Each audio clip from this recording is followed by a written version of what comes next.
哎呀，太开心了，又回到我自己的家乡了。因为我是一个在康定出生长大的一个康定人，我为我的家乡感到非常的自豪和骄傲。康定情歌可以说是我们康定、甘孜州，甚至是四川和中国对世界的一张名片。所以我觉得我作为一个康定人，我非常的骄傲。但是我觉得这不是我们的优越感。我觉得作为一个康定人，一个甘孜州的人，我们有了这张名片，我们是藏家儿女，我们要更加的去用我们的勤劳和智慧建设我们美丽的家乡。像我们在外的藏族人，我们也要用我们的实际行动，让更多的人去了解我的家乡。可能很多人听到康定不知道是哪里，但是你一定听过康定情歌，你听过溜溜调。那你听了溜溜调，你就会知道哦，康定溜溜的城哟。那你知道哦，那个地方叫康定。你听了溜溜调，你就很想去到那个地方。所以呢，在七夕的时候，我们相聚在了跑马溜溜的山下。为什么我刚刚会用日文唱？是因为我从康定走出去以后呢，我在海外发展了一段时间。但是我觉得无论我们走到哪里，不要忘记自己的根。那接下来，我觉得我们的藏歌、我们的藏语也可以很流行。那我要献上一首我的原创歌曲《吉祥三句》送给大家。Jasdele Thank you, everybody. 这才是我。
右边的朋友 ，Jasdele，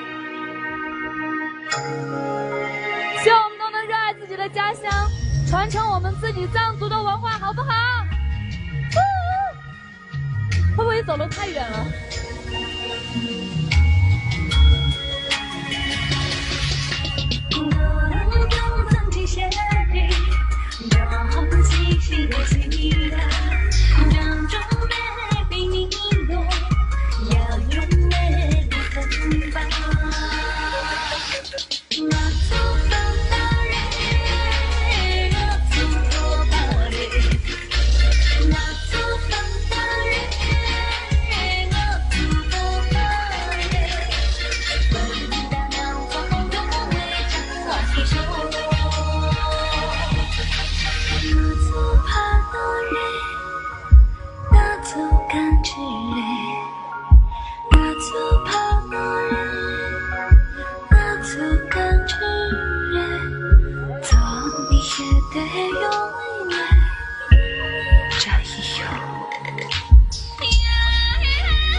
得有为这一袖。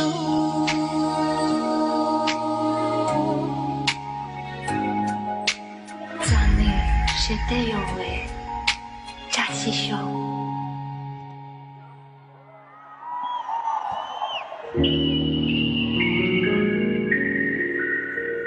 扎西德嘞！